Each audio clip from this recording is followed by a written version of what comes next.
Welcome to another edition of the Insider Mailbag. We're going to have a recruiting mailbag this time. We have some really good recruiting questions from you all. So with that, I'm going to dive right into your questions.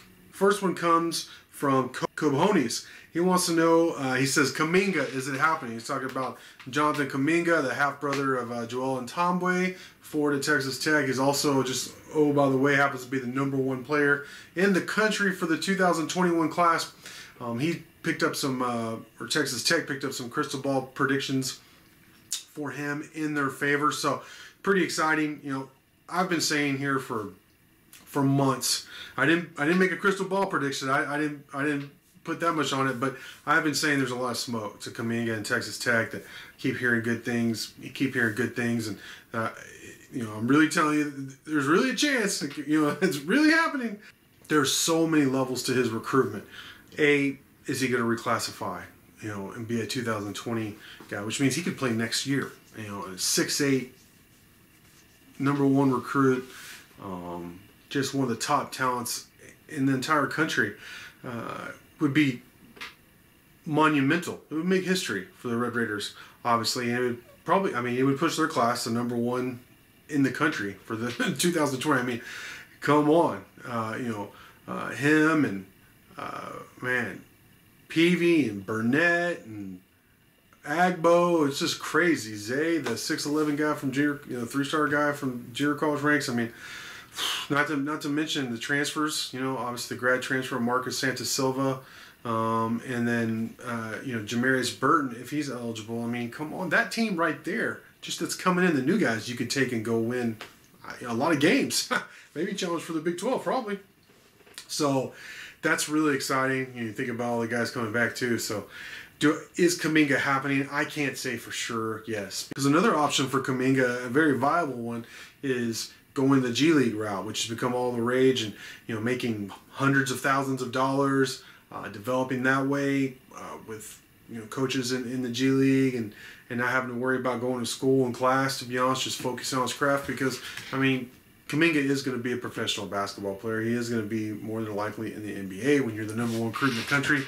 That's just the reality of it. So it makes a lot of sense. But also, coming to Texas Tech, playing for a coaching staff, and obviously head coach Chris Beard, who's produced what might be 3 straight first-round picks, assuming Jamias Ramsey's drafted in the first round, and then also getting to play with your brother, who they, you know, him and Joel and Tombwe are very tight, according to reports. So, I mean, that's a heck of a opportunity there as well. So I think Auburn might have some say in it, if he does choose a college route. But basically, what I'm hearing is that it's going to be G League or Texas Tech. So you have a great shot. I think there's a lot of smoke there for him ending up being a Red Raider. Man, that's going to be just amazing if that happens. I think, to me, the bigger question is, does he reclassify or not? Next up, we have a couple recruiting questions from RJM2186, and normally only answer one question each from somebody, but I really like both these recruiting questions, so I want to answer them both. The first one is about running backs. He mentioned that 2021 offer, running back Jonathan Brooks committed to UT, and that Epton Jr. committed to SMU a few weeks ago.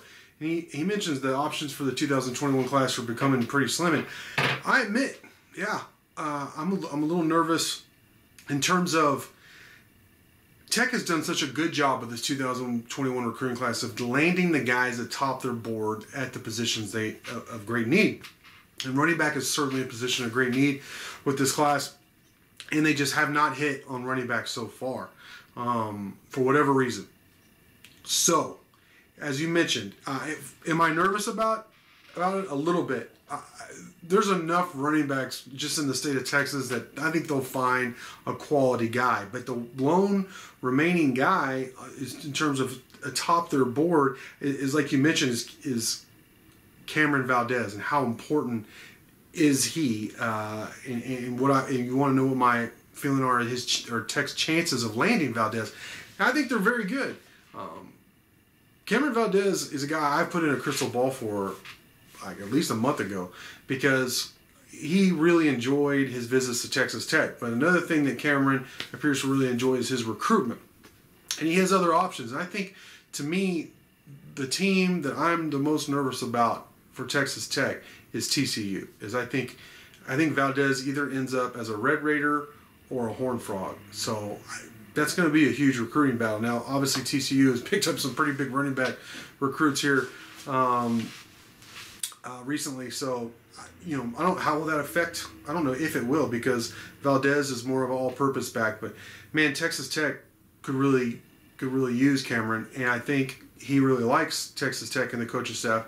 So I think there's a good chance there. But even if they land Valdez, they still need to land more of a workhorse type, more of a 6 foot, 200 to 215 pound kind of guy, like a Taj Brooks, who they're bringing in with the 2020 class. They need somebody like him to augment, even if they get Valdez. So am I a little nervous about that position? I think that position and safety are my two greatest concerns with the 2021 class right now. It seems like they're really hitting on a lot of their targets, and I'm going to go into that here with your next question. But running back is a problem, is a concern.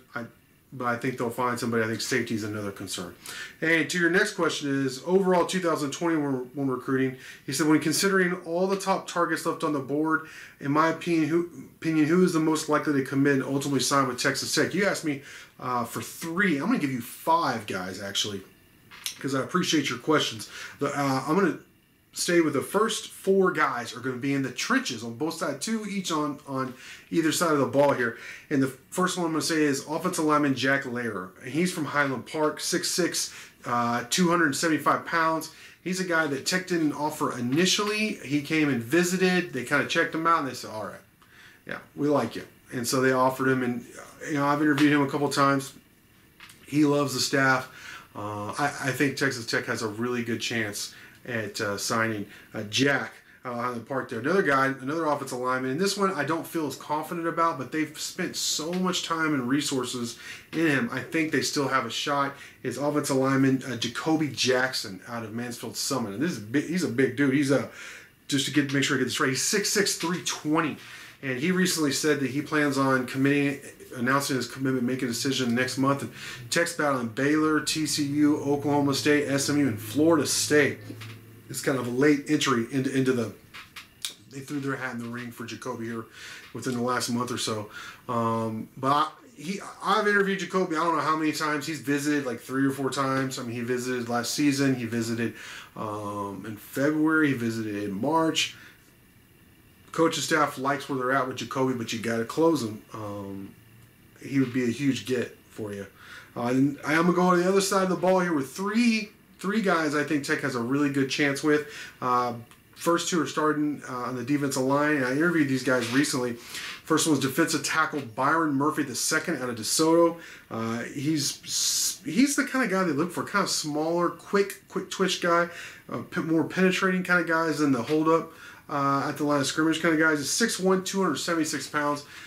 He's a very good athlete for his size. I mean, freakish and quick twitch, which I always like. I like those kind of guys. And the prototype is Aaron Donald for this kind of guy. But I think Tech, they're definitely in the running for Byron Murphy after talking to him recently.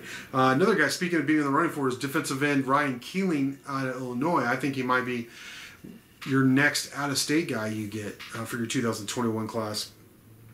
He's a bona fide 3-star, 6'4", 250-pound dude. He plays on both sides of the ball, offensive tackle and defensive end. He has multiple offers out there, and he told me he really likes Kevin Cosgrove. He really likes Paul Randolph. He really likes the Red Raiders, and you can get this guy on when things open back up. You can get him on campus, and I think you have a good chance with Ryan Kealing. I think he'd be a huge get for you.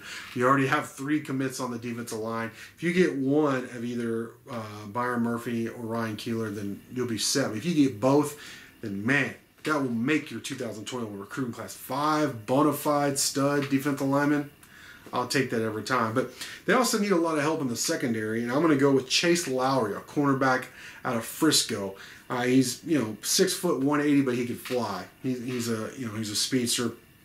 I haven't seen him in person, but I really like his huddle. I think there's another guy Tech spent a lot of time on recruiting, and I think in the end Chase ends up as a Red Raider. All right, DRT 2088 asks, he said, TTU didn't make Harrison Ingram's top 10. Besides Kuminga, who is Beard's top 2021 target? There's several guys that the Red Raiders are in the mix for the 2021 class, and it's going to be fun just really getting into that. But one guy who's very intriguing to me, and Tech offered him before he was even rated on a recruiting service, and he just recently picked up a rating from 24/7 Sports. But Jalen Tyson out of Plano John Paul II, same place you have Jaron Bradley, a 4-star receiver, commit the 2021 class, small high school. But Jalen Tyson's another guy I've talked with a lot. He's visited multiple times. He was at both the Kentucky and the Kansas games. He went to a game the year before. The coaches have had him out several times. He knows what the Red Raiders are all about. And I think it's one of those situations where I would be very surprised if he doesn't end up as a Red Raider. But he's a 4-star guy. He's going to be he's a 6'6", 6'7", wing, exactly what Coach Beard loves. One of those versatile players, a guy who can do everything. When he wants to play defense, this guy can be a very good defensive player. I would say he is a more talented version of Kyler Edwards, to be honest. That's the way I see him. A little more athletic and has more length than Kyler Edwards. That's who he reminds me of. He's a really good fit for Texas Tech. I think he's another guy. I think he ends up being a Red Raider. I really do. I think whether he's the top target, he's not. I mean, there's no telling where this program is going to be a year from now. There's no telling where this program, or at least by November, for the early basketball signing period. There's no telling just what all they're going to accomplish.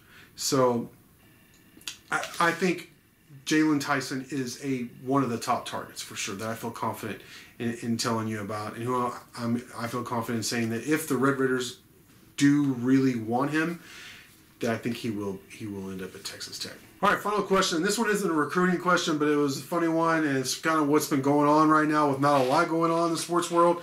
But in terms of Texas Tech, ex-Saddle Tramp wants to know, he says, can I play better and take over for Coach Duggs? Well, I think when he asked this, he had just had like a 7-interception game. And for those who don't know, Dan Katz, I guess known as Big Cat, I don't know if it's a Twitch account or what. I personally haven't really seen it. But I understand, he streams NCAA football 14, the last version of NCAA football. I love that game. I spent way too much time playing that game. Ex-Saddle Tramp saw me kind of mention how I played, how much I love the game, and in a thread about Coach Duggs. But bottom line is, what this guy does is he streams, him playing NCAA 14 games, and he's got Texas Tech, I think, in the top 25 competing for a Big 12 title. So he's doing all right on the field. I think he's lost 2 or 3 times, and I didn't lose when I played NCAA football, especially against the computer. But so that being said, maybe I might be better than him in terms of results, but the guy is very popular. I don't know, he has tens of thousands of guys or people who watch him stream every game. So I doubt I could ever get my Twitch account that popular playing NCAA football. So hats off to him. I think Tech's in good hands with Coach Duggs, and be interested to see how the rest of the season plays out. And then sounds like he's already he's already being offered by other schools, so he might be moving along pretty soon. But it's been pretty fun. It's been cool to see the response and a nice respite for Red Raider fans with the coronavirus and no sports going on. So with that, I just want to say great questions from everyone. I really appreciate it. Thanks for watching, and until next time.